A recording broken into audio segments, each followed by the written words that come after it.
पाद पंकजी मामुन करते आसन पे जब लग कथा राम की जब लग कथा राम की हो जब लग कथा राम की हो हनुमत रटे रहो आसन पे जब लग कथा हम की हो मंगल भवन अमंगल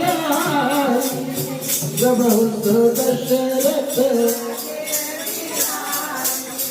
दीन दयाल विरत संभारी हरनाथ मम संकट भारी जय सिया राम जय सिया राम जय सिया राम जय सिया राम जय सिया राम जय सिया राम जय सिया राम जय सिया राम नमः पार्वती पते हर हर महादेव बोलिए शंकर भगवान की जय गोरा माई पार्वती माता तेरी सदा जय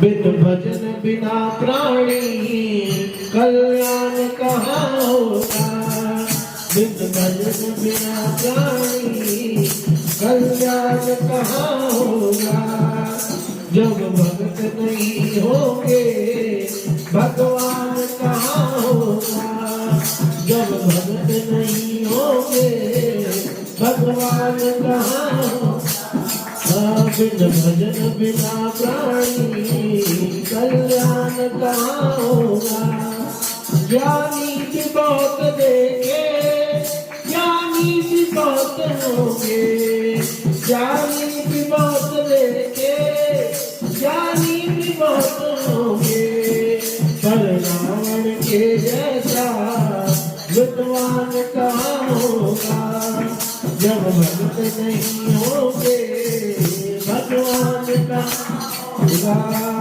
बिन भजन बिना प्राणी कल्याण कहाँ होगा दानी भी बहुत देखे दानी भी बहुत होंगे दानी भी बहुत देखे दानी भी बहुत होंगे पर चरण के जैसा महादानी कहाँ होगा जब भक्त नहीं होंगे भगवान कहाँ होगा धनवान बहुत देखे धनवान बहुत होंगे मेरे सतगुरु के जैसा धनवान कहाँ होगा जब भक्त नहीं होंगे भगवान कहाँ होगा बिन भजन बिना प्राणी कल्याण कहाँ होगा नमः पार्वती पते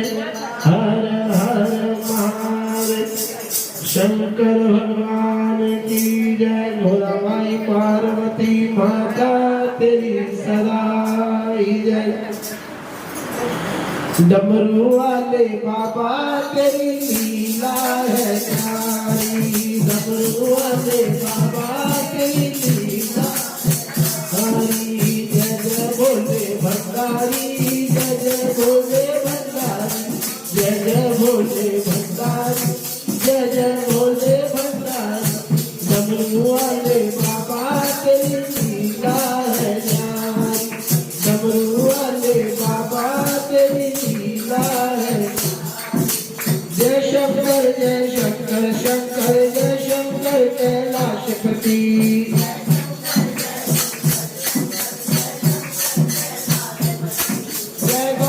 जय गोरा गोरा जय गोरा माँ पार्वती जय गोरा गोरा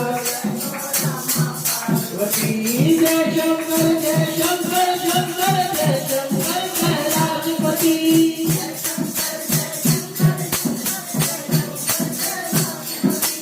जय गोरा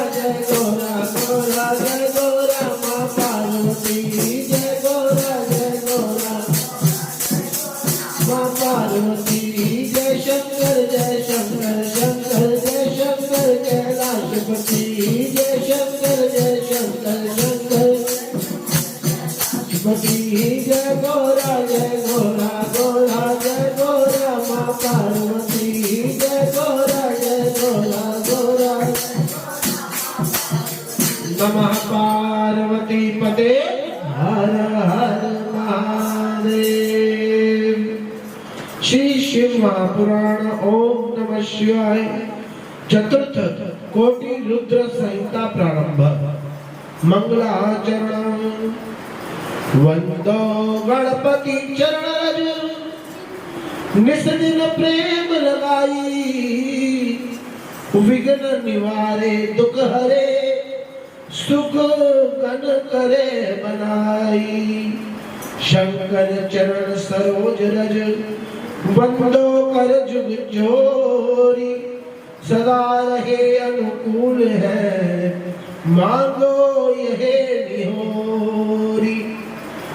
जय शंकर शंकर जय शंकर कैलाशपति जय शंकर शंकर जय शंकर जय गौरा गौरा जय गौरा मां पार्वती जय गौरा गौरा जय गौरा मां जय शंकर कैलाशपति जय शंकर जय गौरा जय गौरा मां पार्वती जय गौरा जय गौरा मां नमः पार्वती पते हर हर महादेव। चतुर्थ कोटि रुद्र संहिता प्रारंभ हो रही है। पहला अध्याय ज्योतिर्लिंग और उनसे उत्पन्न उपलिंग वर्णन। जो ज्योतिर्लिंग किस किस कथा के कारण उत्पन्न हुए थे, जैसे सोमनाथ, वो उनका कारण क्या था उत्पन्न होने का। नागेश्वर, उनका कारण क्या था उत्पन्न होने का। काशी विश्वनाथ, उनका कारण क्या था उत्पन्न होने का। तो ये 12 ज्योतिर्लिंगों की कथा आपके सामने उपस्थित की जाएगी कि उनका कारण क्या था इन नामों से ज्योतिर्लिंगों का उत्पन्न होने का। जो सब विकारों से रहित और अपनी माया से सब भुवनों को धारण करने वाले हैं, जिनकी कृपा कोर से स्वर्ग और अपवर्ग होते हैं, जो पूर्ण ज्ञान तथा अद्वैत सुख स्वरूप है तथा जिन्हें योगी जन सदैव अपने हृदय में रखते हैं। ऐसे पार्वती को अपने आधे अंग में धारण करने वाले तेज स्वरूप भगवान शंकर जी को नमस्कार करते हैं। गुरु शंकर भगवान जो मनोहरी कृपा दृष्टि वाले हैं, जिनका मंद हास्य मनोहर और तापनाशक है तथा प्रकाशमान परम सुखदायक सच्चिदानंद स्वरूप और पार्वती की भुजाओं से अलंकृत है। उन शंकर जी का तेज हमारा मंगल करने वाला होवे। ऋषियों ने कहा कि असुर जी, लोगों की हित कामना से अनेक आख्यानों सहित भगवान शिव जी का अवतार और महात्म्य आपने पूर्णता कहे, बड़े अवतार बताए आपने। कितने अवतार बताए थे कल? 100 अवतार।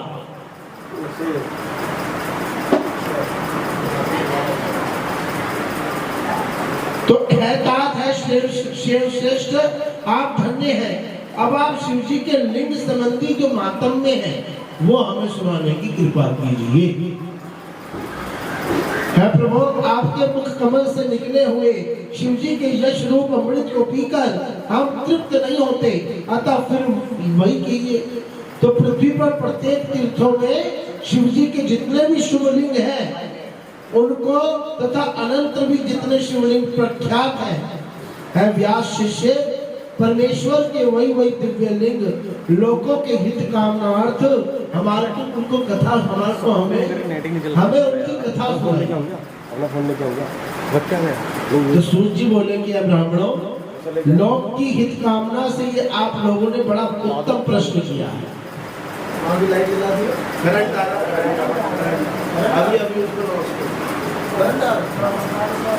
लोगों ने बड़ा उत्तम प्रश्न किया है।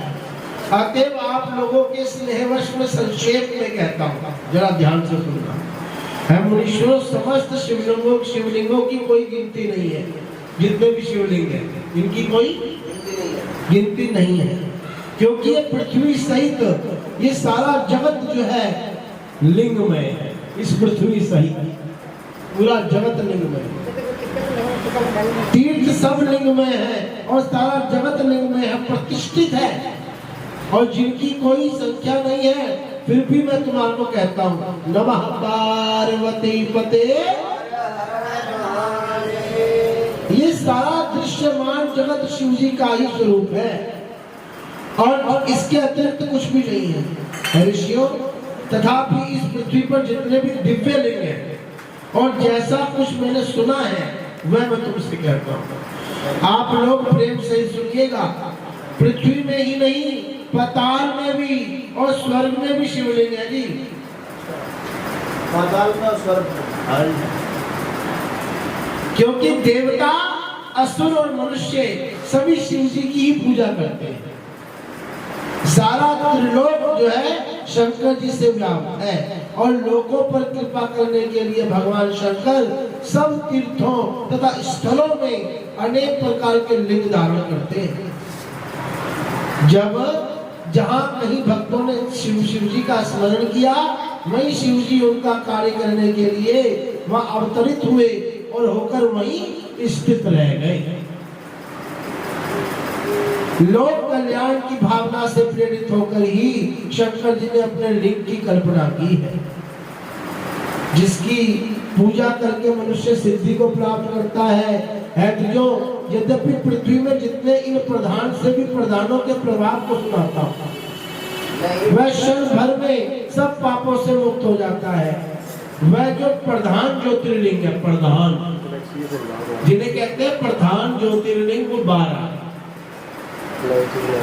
सौराष्ट्र में तो सोमनाथ, श्री शैल में मल्लिकार्जुन और उज्जैन में महाकाल, ओंकारेश्वर, हिमालय के शिखर में केदारनाथ, डाकनी में भीमाशंकर, वाराणसी में विश्वनाथ, गौतमी तट पर त्र्यंबकम, चिता भूमि में बैजनाथ, दारुक वन में नागेश्वर, सेतु बंधन में रामेश्वर और शिवालय में घुसपेश्वर। जो मनुष्य प्रातः काल उठकर इन 12 नामों को पढ़ता भी है ना, पढ़ भी लेता है, तो वह सब पापों से मुक्त हो जाता है तथा उसे संपूर्ण सिद्धियां प्राप्त होती हैं। यहाँ और परलोक में भी उनके सब मनोरथ पूर्ण हो जाते हैं। अभी चल रहा। जो शुद्ध चित्त और निष्कामी है और इस प्रकार जो इसका पाठ करता है, वह माता के गर्भ में कभी आता ही नहीं है। इन ज्योतिर्लिंगों की पूजा से सभी वर्णों के दुखों का नाश होता है और परलोक में निश्चय मुक्ति प्राप्त होती है। इन लिंगों पर चढ़ी हुई नैवेद्य सर्वदा ग्रहण करने योग्य है। जो इन ज्योतिर्लिंगों पे कोई चीज चढ़ाता है ना, उसको अगर उठा के खाएं तो वो हमारे ग्रहण करने योग्य है और इसे यत्न पूर्वक भक्षण करना चाहिए, प्रसाद के स्वरूप में लेना चाहिए। ऐसा करने वाले सब पापों से क्षण भर में ही भस्म हो जाते हैं। इन ज्योतिर्लिंगों के फल को अच्छी तरह ब्रह्मा भी नहीं कह सकते, मनुष्य को तो कहना ही क्या है। जो निरंतर 6 महीने तक इनमें से किसी भी लिंग को पूज लेगा, उसे माता के घर का दुख तो होगा ही नहीं। और यदि कोई न्यून कुल में उत्पन्न हुआ भी हो, इनके दर्शन करता है तो वह फिर पवित्र कुल में उत्पन्न होता है। धनाढ्य होकर वेद शास्त्र परांगत हो, अनपायनी मुक्ति को प्राप्त हो जाता है। गलेच्छा और अनत्यज इन लिंगों के दर्शन कर ब्राह्मण हो मुक्त हो जाते हैं। अतः लिंगों का दर्शन अवश्य ही करना चाहिए। ये तो ज्योतिर्लिंगों का कुछ फल का है आपसे। अब ज्योतिर्लिंगों के उपलिंगों को सुनिए, जहाँ सागर से पृथ्वी का संयोग हुआ है। वहाँ अंतकेश नामक सोमेश्वर सबसे पहला ज्योतिर्लिंग। सोमेश्वर का उपलिंग भृगु कक्ष में मल्लिकार्जुन से उत्पन्न हुआ। रुद्रेश्वर लिंग नर्मदेश्वर के तट पर महाकाल ज्योतिर्लिंग से संभूत तुगवेश लिंग बिंदु सरोवर में अहंकार से उत्पन्न हुआ कदरमेश नामक लिंग, यमुना के तट पर केदारेश्वर से उत्पन्न हुआ भूतेश उपलिंग, सहल पर्वत और भीमाशंकर से प्रकट भीमाशंकर भीमेश्वर महादेव नामक उपलिंग, सरस्वती के तट पर नागेश्वर महादेव से प्रकट हुआ गुप्तेश्वर,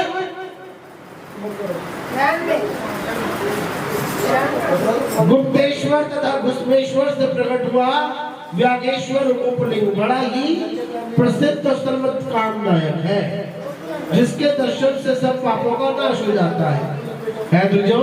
इस प्रकार मैंने आप लोगों से ज्योतिर्लिंगों और उपलिंगों को कहा। मुख्यता को प्राप्त ये लिंग भली भांति प्रसिद्ध है, परंतु इनके अतिरिक्त और भी बहुत से जो मुख्य लिंग है उन्हें श्रवण कीजिए। जय शंकर शंकर जय शंकर कैलाशपति, जय शंकर जय गोरा गोरा गोरा जय गोरा मां पार्वती, जय गोरा गोरा पार्वती, जय शंकर शंकर जय शंकर कैलाशपति,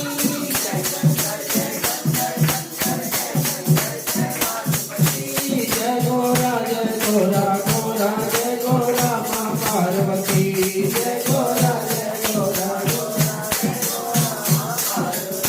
नमः पार्वती पते हर हर महादेव।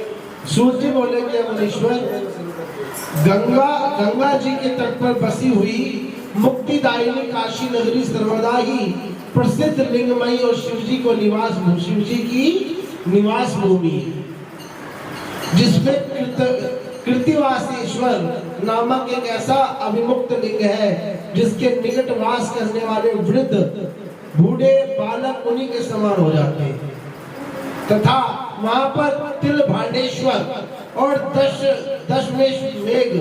दशाश्वमेध नामक लिंग है। फिर कौशिकी नदी के तट पर भूतेश्वर नामक लिंग, गंडकी के किनारे बटुकेश्वर, फल्गु के किनारे पूर्वेश्वर और उत्तर में सिद्धनाथेश्वर और दुतेश्वर तथा दवीची के रणस्थली में श्रृंगेश्वर, बैजनाथ और जापेश्वर नामक लिंग है। इसी प्रकार गोपेश्वर कहाँ पर है? वृंदावन में। गोपेश्वर, रंगेश्वर, वामेश्वर, नागेश्वर, कामेश्वर, विमलेश्वर, सुरेश्वर, भांडेश्वर, हंकारेश्वर, सुरेश्वर, भूतेश्वर और सगेच नामक ज्योतिर्लिंग है। फिर सप्ता के तट पर कुमारेश्वर, ये आपको उपलिंग बताए जा रहे हैं, मतलब ज्योतिर्लिंगों के उपलिंग बताए जा रहे हैं, उनमें से जो प्रकट अलग अलग प्रकार के हुए हैं। फिर सप्ता के तट पर कुमारेश्वर, सिद्धेश्वर, सोमेश नामक लिंग प्रसिद्ध है। फिर रामेश्वर, कुंभेश्वर, नंदीश्वर और पुंजेश्वर नामक लिंग है, तथा प्रयाग में भी ब्रह्मा जी द्वारा स्थापित एक ब्रह्मेश्वर नामक ज्योतिर्लिंग भी है। ब्रह्मेश्वर नामक लिंग दशाश्वमेध तीर्थ पर है, और जहाँ सोमेश्वर और भरद्वाजेश्वर भी ब्रह्म तेज गायक है, तथा वहीं पर भक्तों को रक्षा करने वाले शूलटंकेश्वर और मार्गधेश्वर भी है। अयोध्या में भी है। अयोध्या में नागेश नामक शिव जी का बहुत प्रसिद्ध मंदिर है, नागेश नाम का, जो सूर्यवंशियों के सुखदायक है। इसी पुरुषोत्तमपुरी में सर्व आनंददायक भुवनेश और लोकेश नामक महालिंग, कामेश्वर नामक शुभलिंग और नागेश्वर और शुक्रेश्वर भी लोगों की हित कामना से स्थापित है। फिर बटेश्वर और सिंधु के तट पर कपालेश्वर और वक्रेश्वर पापनाशक है। धौत पापेश्वर, भौमेश्वर, सूर्येश्वर नामक शिवलिंग भी प्रसिद्ध है। और उधर ही ज्ञान दाता लोक पूजित नंदेश्वर जी, नंदेश्वर जी और नाकेश्वर जी महापुण्य के दाता है। फिर विमलेश्वर, कंटकेश्वर, जातकेश्वर, चंद्रशेखर और सिद्धेश्वर जी सब मनोरथों को देने वाले हैं। जहाँ शंकर जी ने अंधक दैत्य को मारा था ना, अंधक दैत्य की कथा सुनी थी ना, जो गण बन गया था तो मारा था, वहीं पर अंधकेश्वर नाम के ज्योतिर्लिंग भी हैं। और विश्वेश्वर जी विख्यात है, जिन्हें शरणेश्वर भी कहा जाता है। इसी प्रकार कदमेश्वर जी कोटिश के नाम वाले अबुदाचल पर विख्यात है। और वहीं पर लोगों के सुलझाता अचलेश्वर जी भी विख्यात है। और नागेश्वर जी तो नित्य कोशिकी नदी के तट पर स्थित है। और शुभ कल्याण भाजन अंततेश्वर जी भी वहीं स्थित है। फिर योगेश्वर, वैद्यनाथेश्वर, कोटीश्वर, सतेश्वर, भद्रेश्वर, चंडीश्वर, संगमेश्वर, ये सभी शिवलिंग पूर्व दिशा में विराजमान है। अब दक्षिण दिशा के ज्योतिर्लिंगों को सुनना। उससे पहले जय शंकर जय शंकर शंकर जय शंकर कैलाशपति।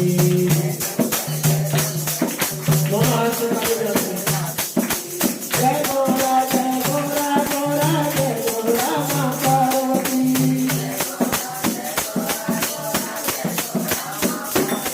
जय शंकर जय शंकर शंकर जय शंकर कैलाशपति।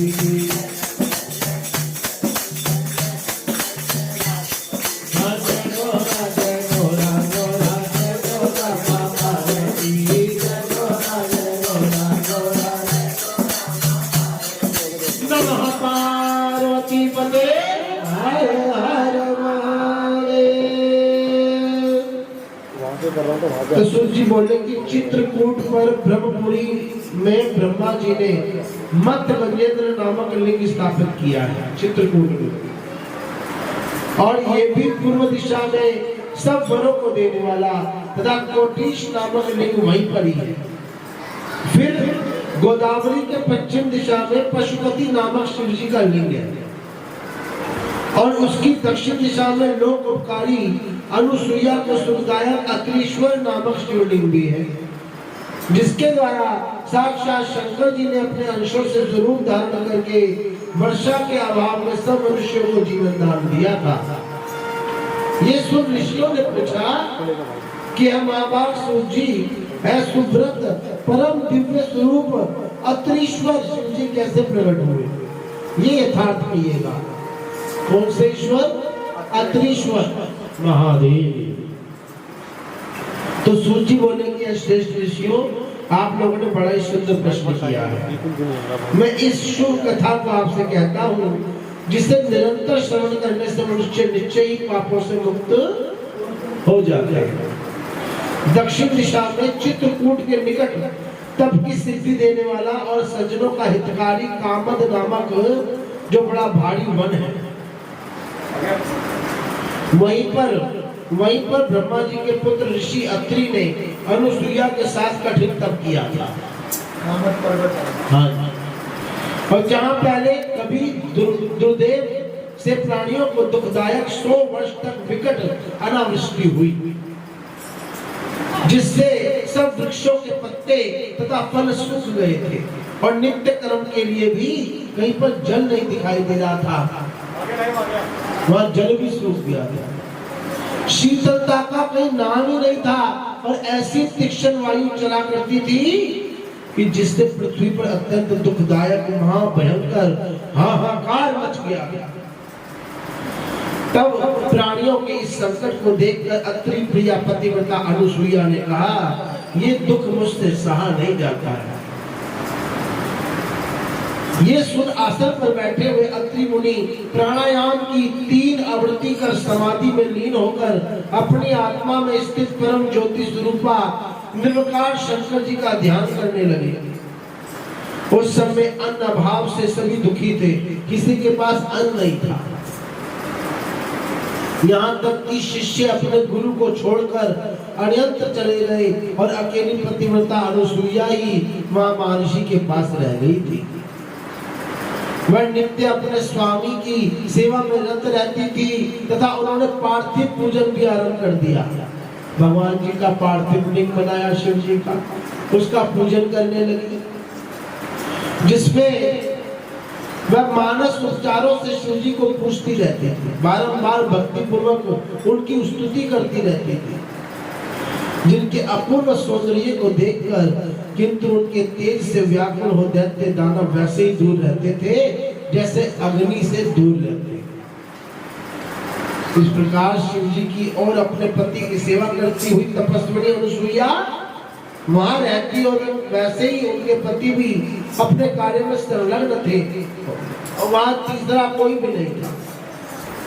इस प्रकार जब कुछ काल व्यतीत हो गया और ध्यान मग्न योगीश्वर चेतना रहित हो गए, तब उनके कठिन तप और अनुसुईया के इस सेवन से देवता और ऋषि तथा गंगा आदि श्रेष्ठ नदियां सब प्रेम उनका दर्शन करने आई और उनके तप तथा सेवा को देखकर आश्चर्य करती हुई परस्पर कहने लगी कि इन दोनों में सबसे श्रेष्ठ कौन है,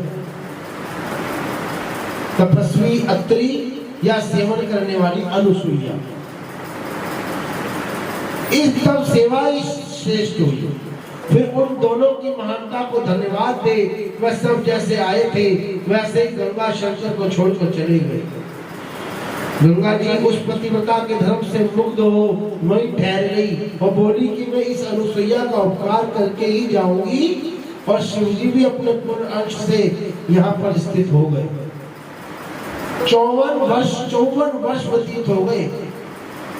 मुनीश्वर अत्रि उसी प्रकार ध्यान मग्न रहे, परंतु अब तक वृष्टि नहीं हुई, वर्षा नहीं हुई। पश्चात अनुसुईया के इस प्रकार निराहार सेवा और मुनि के ध्यान स्थित रहने पर भी वहां जो आश्चर्य हुआ उसे सुनो। जय शंकर जय शंकर शंकर जय शंकर कैलाशपति।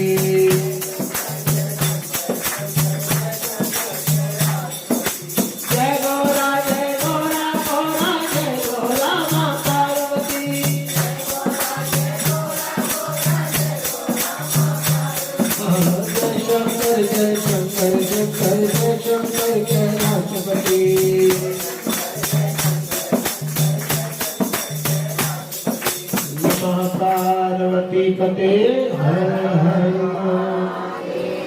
सूजी बोले। इसके पश्चात जब ब्रह्मवेता ऋषि श्रेष्ठ अत्रि समाधि से जगे तो उन्होंने अपनी प्रिया से कहा कि जल दे दो। तो पतिव्रता अनुसुईया कमंडल ले जल लेने चली तो वन में जाकर विचारने लगी कि जल कहां से लाऊं। जब 54 वर्ष के बाद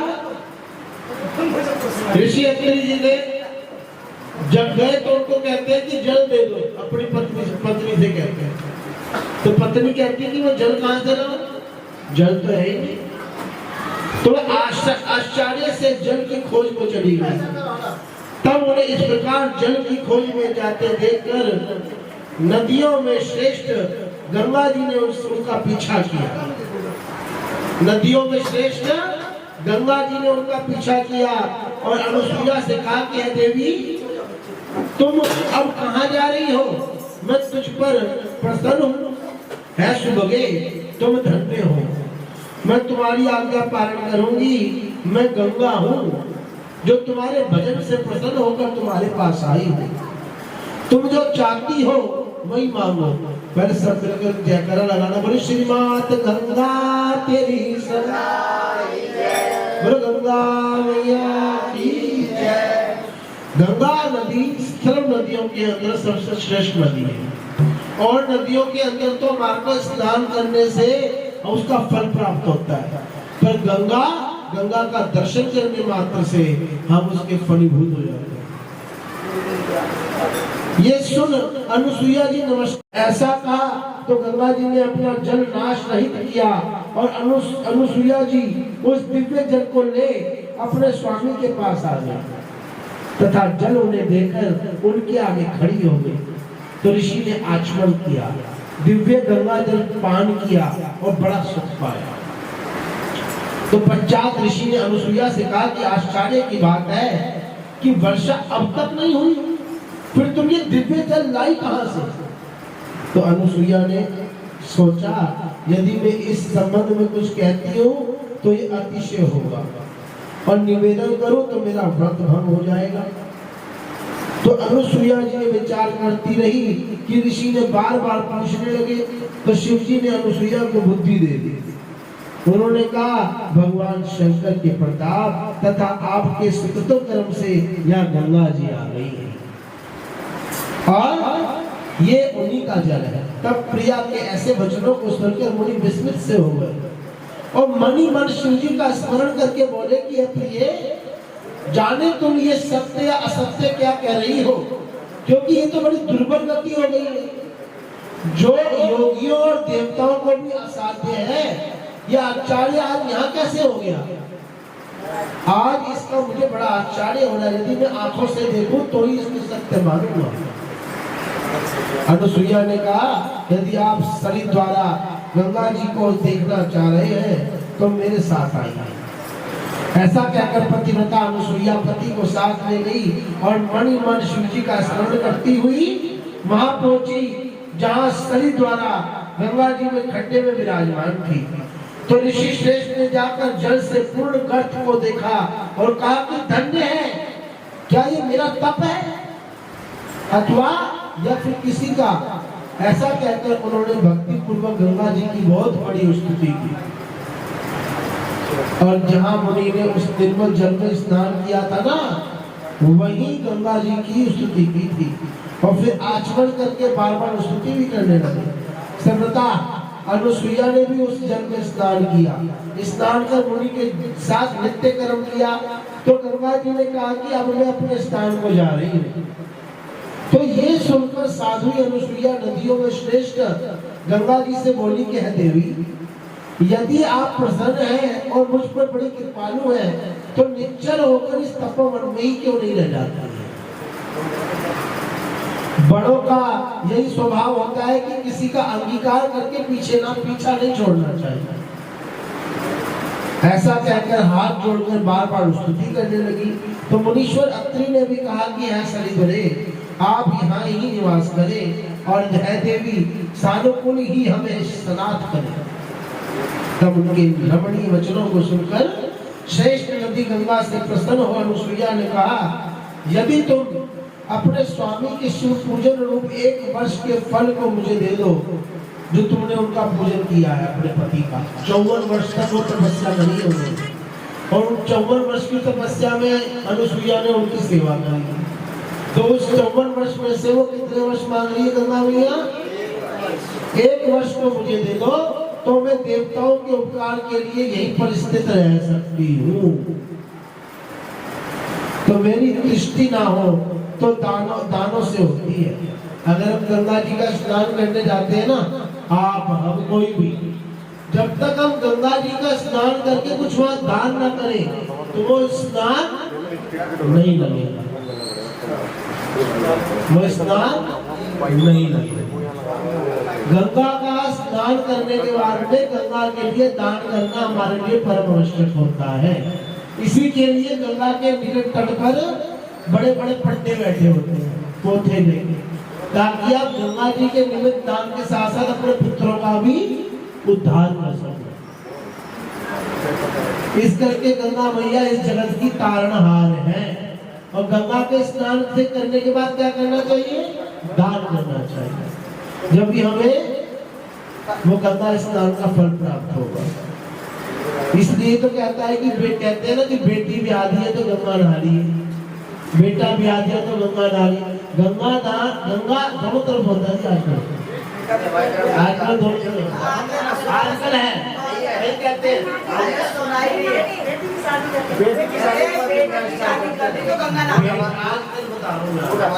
कई लोग जाते हैं,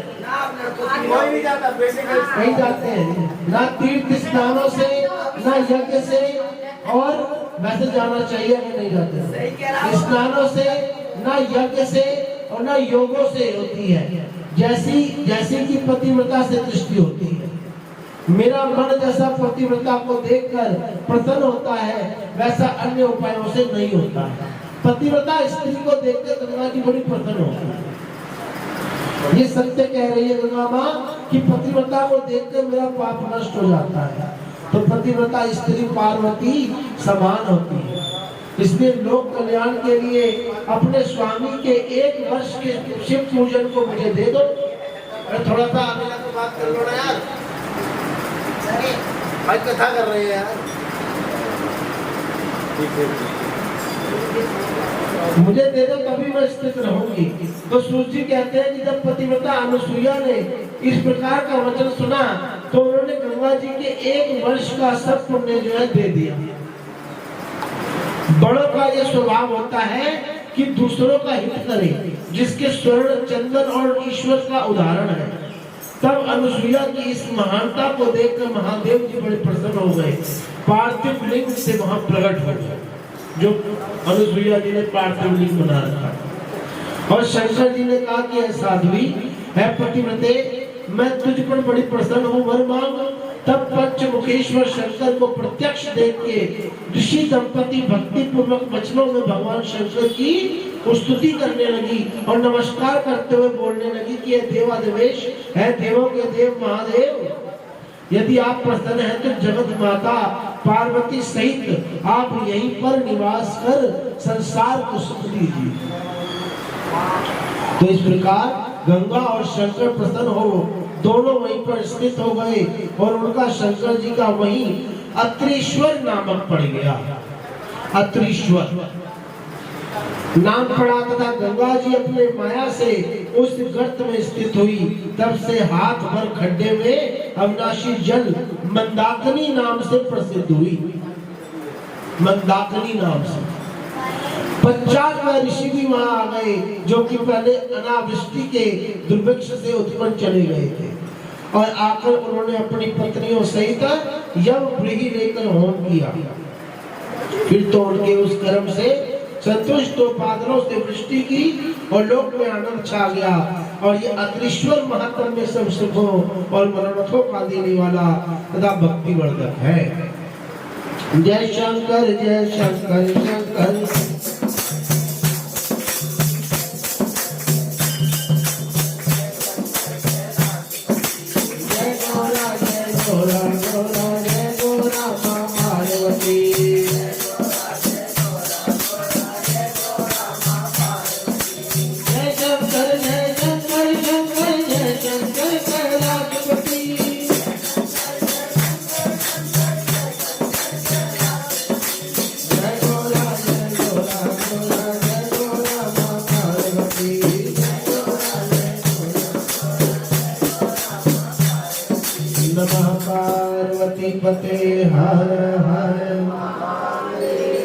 तो सूत जी बोले, इस प्रकार कलिंचर नामक सुंदर पर्वत पर नीलकंठ महेश्वर लिंग रूप में सर्वदा विद्यमान है।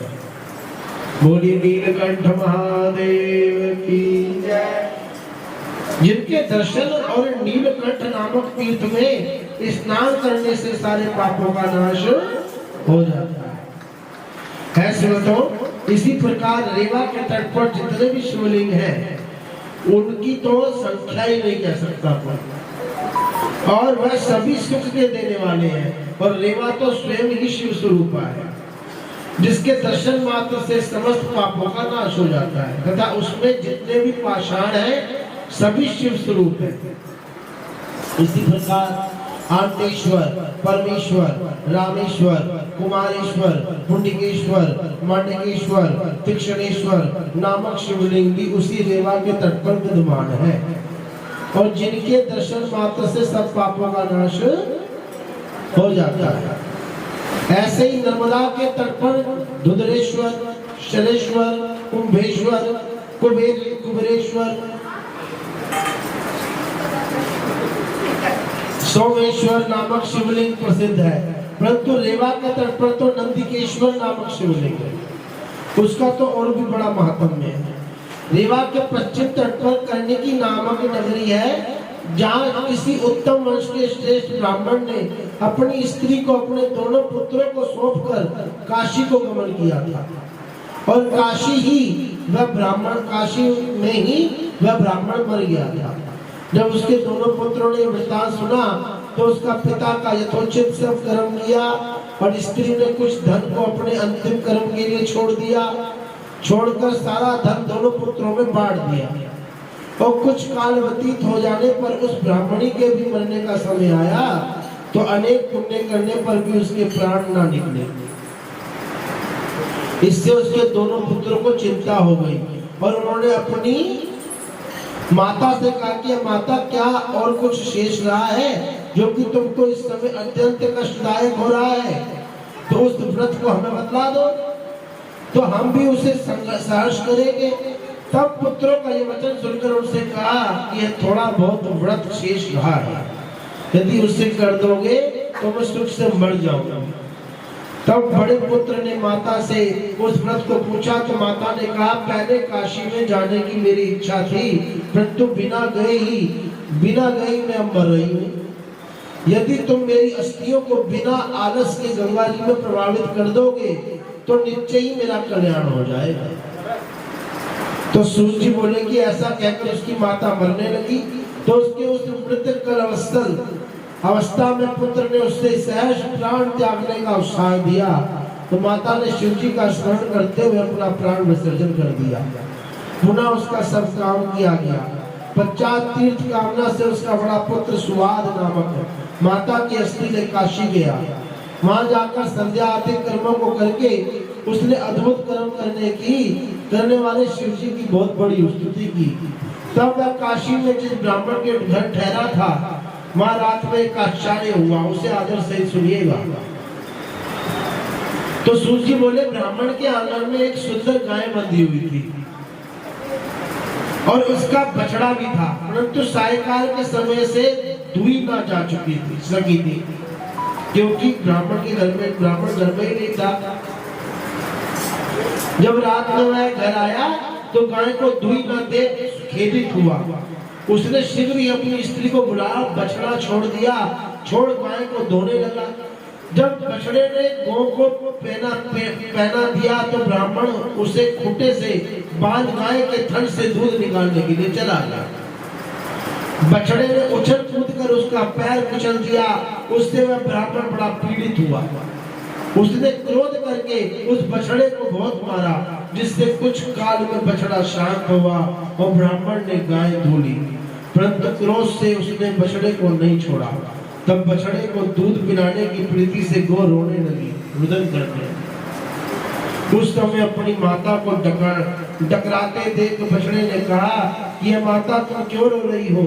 तुम्हें कौन सा दुखा पहुंचा है? ये सुन गाय ने बछड़े से कहा कि पुत्र, मैं कुछ कह नहीं सकती, उस दुष्ट ने जो तुझे ताड़न किया है ना, मारा है ना, इसी कारण मैं दुखी हूँ।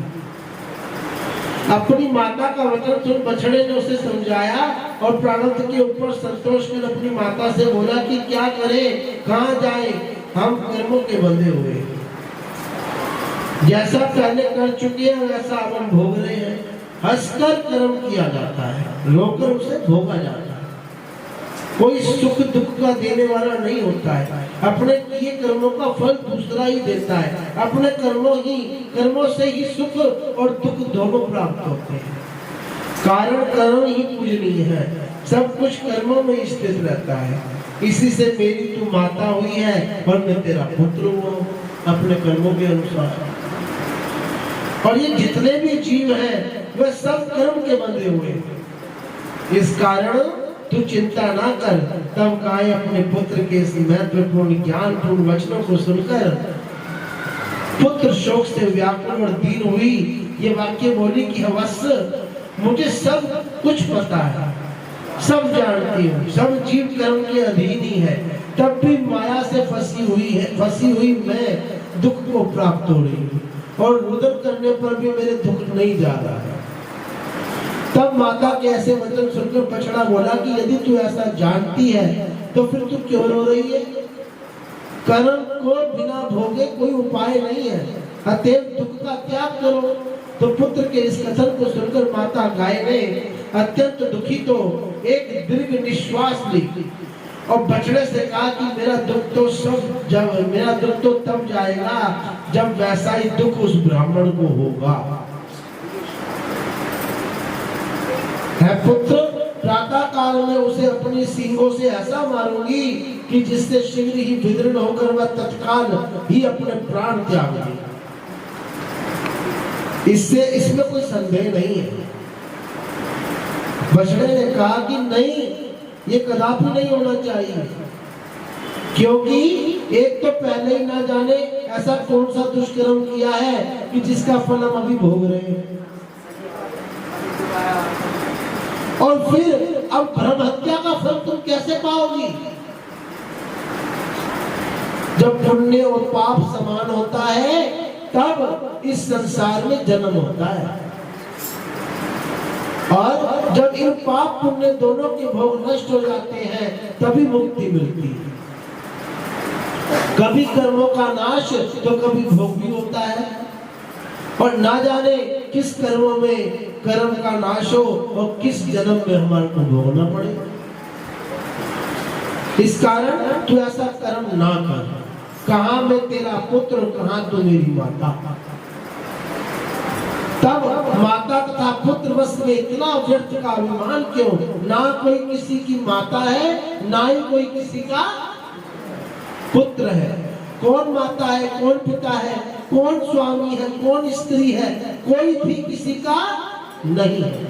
जब अपने किए हुए कर्मों का फल भोग रहे हैं, गौ ने कहा यदि ये जानते हुए भी माया मुझे नहीं छोड़ रही है, तेरे इस दुख देने के बदले में उसे घोर दुख तो दूंगी। फिर उस ब्रह्म हत्या के लिए मैं उस स्थान को जाऊंगी जिसे मैंने देखा है, तो ब्रह्म हत्या से वहां में मुक्त हो जाऊंगी। ब्रह्म हत्या से वहां में मुक्त हो जाऊंगी। तब माता के ऐसे वचनों को सुनकर बछड़ा मौन हो गया, चुप हो गया और कुछ नहीं कहा। है मुनीश्वरों, उन दोनों माता पुत्रों की वार्ता सुनकर उस यात्री ब्राह्मण को बड़ा आश्चर्य आया और सोचने लगा कि अब इस अद्भुत समाचार को प्रातः काल देख कर ही जाऊंगा तथा ब्रह्म हत्या विनाशक स्थान को भी मैं देखूंगा, क्योंकि ये ब्राह्मण भी तो बड़ा ही मात्र भगत था। प्रातः होने पर उस गृह का स्वामी उठा, ब्राह्मण को जगाने लगा और बोला कि अब तुम क्यों सो रहे हो, प्रातः काल हो गया है, अब अपनी यात्रा करो और जहां तुम्हारी इच्छा जाने की हो उस देश को जाओ। तो पार्थिव ने कहा मेरे और मेरे सेवक के शरीर में कुछ पीड़ा हो रही है, इससे यहाँ मैं थोड़े समय और ठहर जाऊंगा। तो ब्राह्मण कुछ ना बोला और स्वयं भी कहीं जाने के विचार से अपने पुत्र को बुला लिया, उसे गाय धोने के लिए कह चला गया। पुत्र ने उठकर गाय धोने को बछड़ा खोला, उसकी माता भी स्वयं गाय धोने आई। तब उसके पुत्र ने बछड़े को खोलकर जो ही गाय के आगे ले जाकर बांधा, तो ही गाय ने अपने सींगों से उस पर ऐसा संघातिक चोट किया कि वह पृथ्वी पर गिरकर तत्काल ही मृत्यु को प्राप्त हो गया। ये देखकर उसकी माता चिल्लाकर पुत्र शोक से घोर विलाप करने लगी। लोग दौड़कर ब्राह्मण को बुलाने के लिए चले गए। इतने में ही ब्राह्मणी ने क्रोधित होकर गाय को खूंटे से खोल दिया, कहा कि इस गाय को लेकर अब मैं क्या करूंगी। ये श्वेत गौ खूंटे से छूटकर जो बाहर चली तो उन लोगों ने देखा उसका सारा शरीर काला हो गया। उस गाय उस पर ब्रह्म हत्या का पाप चढ़ बैठा। फिर तो वह पूंछ उठाए अपनी निर्दिष्ट स्थान को चली और वह यात्री ब्राह्मण भी अपने सेवक सहित उसके पीछे पीछे चला। चलते चलते वो गो कहां पहुंची? नर्मदा नदी के तट पर, और नंदिकेश्वर महादेव के स्थान पर जा पहुंची। वहां जाते ही उसने जो नर्मदा नदी में 3 गोते लगाए, 3 गोते, तो उसके सारे पाप तत्क्षण नष्ट हो गए और नंदिकेश्वर की कृपा और नर्मदा महात्म्य से ब्रह्म हत्या से वो दूर भाग गई और ब्रह्म हत्या से निवृत्त हो फिर वे श्वेत शरीर धारण कर अपने स्वामी ब्राह्मण के घर चली आई। उधर यात्री ब्राह्मण के समक्ष एक सुंदर स्त्री खड़ी हुई। उसने कहा कि क्या देख रहे हो, तुम भी नर्मदा में स्नान कर अपनी माता के कष्टों को दूर करो। आज वैशाख का महीना शुक्ल पक्ष सप्तमी है। आज के दिन गंगा जी यहाँ विद्यमान रहती है। इनके जल में अपनी माता की अस्थियां भाकर उसे मुक्त करो। ऐसा कहकर वह स्त्री अंतर ध्यान हो गई। तो वह गंगा जी थी। ब्राह्मण ने स्नान कर अपनी माता की अस्थियां बहाई। उसकी माता दिव्य शरीर धारण कर आकाश से उसे धन्य धन्य कहने लगी और फिर आशीर्वाद देकर स्वर्ग को प्राप्त हुई। तो शिव जी के श्रेष्ठ प्रसाद से उसे श्रेष्ठ गति प्राप्त हुई। ब्राह्मण प्रसन्न हो गया और अपने घर को आया। जय शंकर जय शंकर शंकर जय शंकर कैलाशपति। जय शंकर जय शंकर कैलाशपति। जय गौरा जय गौरा गौरा जय गौरा मां पार्वती। जय गौरा जय हाँ जय शंकर शंकर जय शंकर कैलाशपति। जय शंकर शंकर कैलाशपति। जय गौरा गौरा जय गौरा मां। हाँ जय गौरा गौरा जय गौरा मां पार्वती। नमः पार्वती पते हर हर महादेव। ऋषि बोले कि असुर जी, अब वैशाख शुक्ल सप्तमी को नर्मदा नदी के तट पर गंगा जी क्यों आती है? वैशाख के महीने में शुक्ल पक्ष का सप्तमी तो नर्मदा नदी गंगा जी में क्यों आती है? श्री नंदिकेश्वर जी किस प्रकार प्रसिद्ध हुए, ये सब आप हमसे कृपा करके बताइए। जैसे ब्राह्मण देव जी बोले। तो सूर्य जी कहने लगे कि एक ऋषिका नामक ब्राह्मण की कन्या थी जो विवाह होने पर विधवा हो गई। तब उसने शिव जी का व्रत धारण कर एक मिट्टी का पार्थिव पूजन करना, लिंग का पूजन करना आरंभ कर दिया और कठिन तप आरंभ किया। उसी समय मायावी नामक एक श्रेष्ठ दैत्य ने आकर उससे काम विहार किया। उसी समय मायावी नामक एक श्रेष्ठ दैत्य ने आकर उससे काम विहार की प्रार्थना की, परंतु वह तो परम शिव की भक्ता थी और उसने काम दृष्टि से उसे नहीं देखा और शिव जी के ध्यान में लगी रही। ब्राह्मणी द्वारा अपमानित दैत्य ने अपना तिरस्कार समझ लिया, उसे भयानक रूप दिखाया और बहुत से दुर्वचन कहे, परंतु उससे कुछ भी भयभीत नहीं हो। ब्राह्मणी और भी तीव्र गति से शिव शिव शिव शिव शिव का जप करने लगी। तो वह अपनी धर्म रक्षा के लिए शिव जी की शरण में गई। शरणागत वत्सल भगवान शंकर जी ने प्रकट होकर काम से व्याकुल उस मूढ़ दैत्यपति को उसी समय भस्म कर दिया और ब्राह्मणी से वर मांगने को कहा। ब्राह्मणी हाथ जोड़कर सिर झुकाकर शिव जी की स्तुति करने लगी और ऋषिका ने कहा कि देवादिदेव महादेव है दीनबंधु भक्त रक्षक, आपने मूढ़ नामक दैत्य से मेरा धर्म बचाया तथा है संसार के रक्षक, आपने इस दैत्य को मारा है नाथ। मैं यही वर मांगती हूँ कि मुझे अपने चरणों में लगा अपनी अविनाशिनी भक्ति प्रदान कीजिएगा। इससे अधिक मैं आपसे और क्या मांगू? है विभो है महेश्वर, मैं आपसे दूसरा वर ये मांग रही हूँ कि आप लोगों के उपकार के लिए हमेशा यहीं पर विराजमान रहिएगा। तो जब ऐसा कहकर ऋषिका चुप हो गई, तब दयालु शिव जी ने कहा कि ऋषि के तू मेरी परम भगत है, इसलिए जो वरदान तुमने मांगा है ना ये मैंने दिया। और शिव जी को प्रकट हुआ जानकर उसी समय ब्रह्मा विष्णु आदि सभी देवता वहां पर आ गए। उन्होंने हाथ जोड़कर शिव जी की स्तुति की और गंगा जी ने भी प्रकट होकर ऋषिका को आशीर्वाद दिया। पश्चात शिव जी वहां पर पार्थिव लिंग छोड़ अंतर ध्यान हो गए और ब्रह्मा आदि देवता तथा गंगा जी भी उसी साध्वी की प्रशंसा कर अपने स्थान को चली गई। उसी दिन से वह स्थान उत्तम पवित्र तीर्थ हो गया।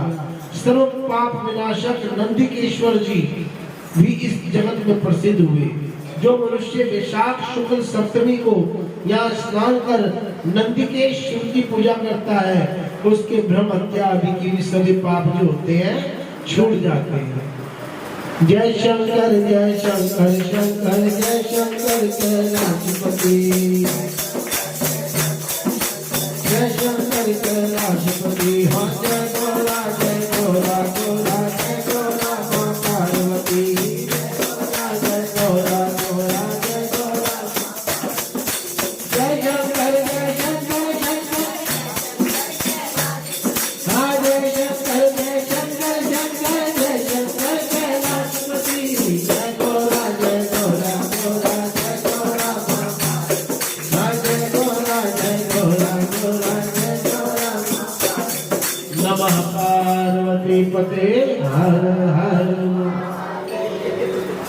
तो सूर्य जी बोले कि ब्राह्मणों अब पश्चिम दिशा के पार्थिव लिंगों को सुनो। कपिला नगरी में काल रामेश्वर नामक परम दिव्य शिवलिंग है जिसका दर्शन करने से सब पाप दूर हो जाते हैं। इसी प्रकार पश्चिम सागर तट पर महासिद्धेश्वर नामक पार्थिव लिंग प्रसिद्ध है और उसी और गोकर्ण नामक वह उत्तम क्षेत्र है जिसमें करोड़ों पार्थिव लिंग है तथा पद पद पर असंख्य तीर्थ है।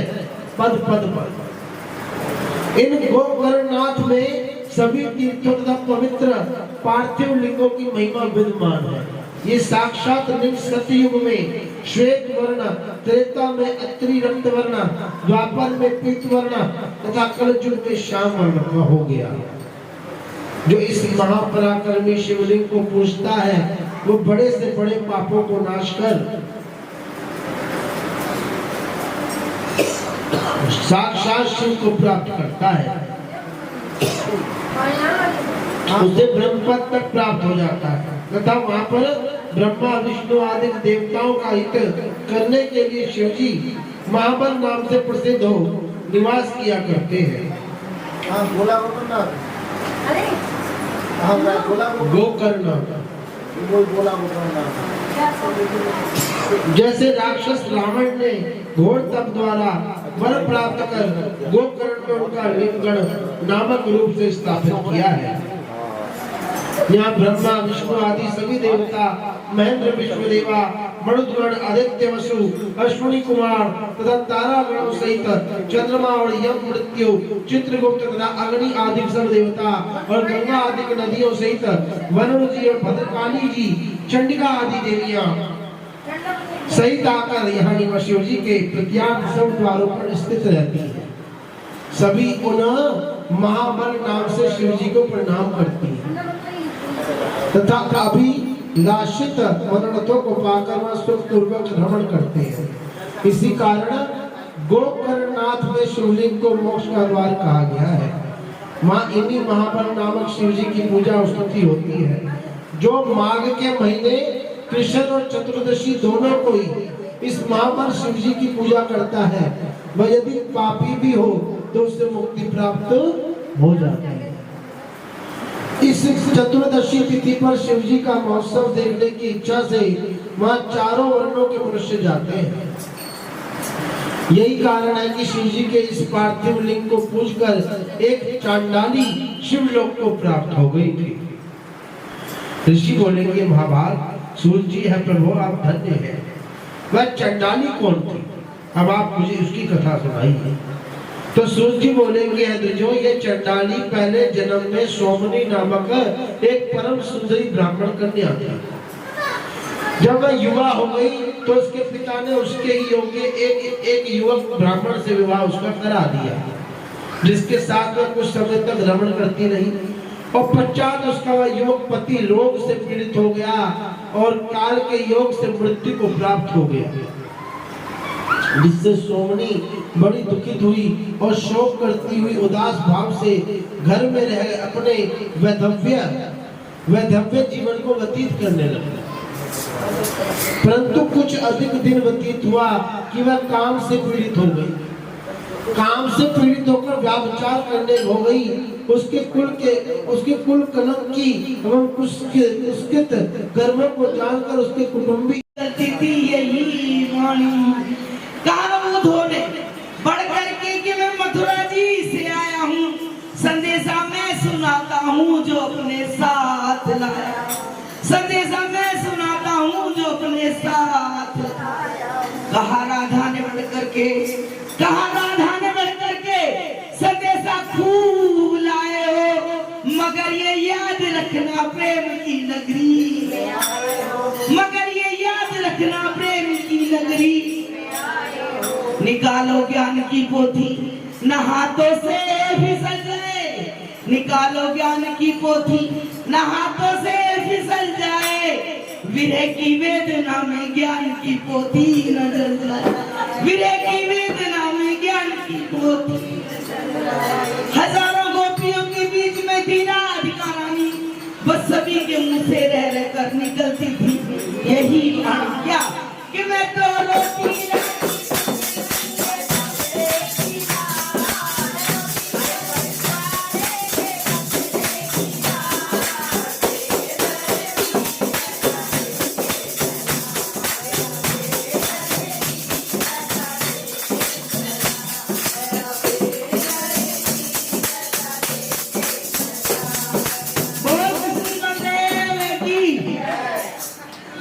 बार फेर करने को आदमी सुना है, मैं तो बार फेर के लिए आ रही हूँ, मैं सोची 2-4 रुपए का बार फेर कर रहे हो बहन के ऊपर, तो चलो बहन ना आ जाए तो मैं कर दूं बार फेर। तुम्हारा डांस पूरे हिंदुस्तान देखेगा और मेरी ढोलक, तेरी ढोलक की तो नचा रही थी, बैठ रहे हो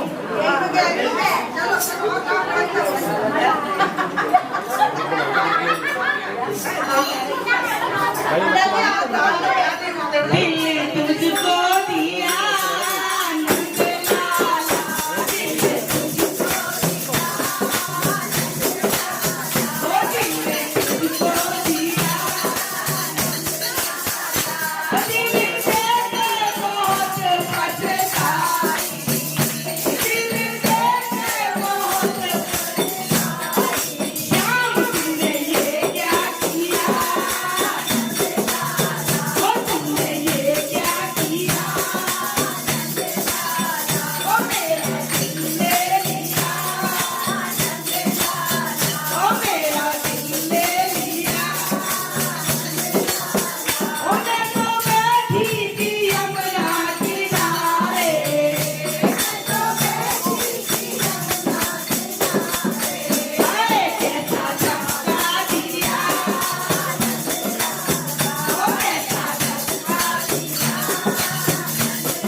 बिहारी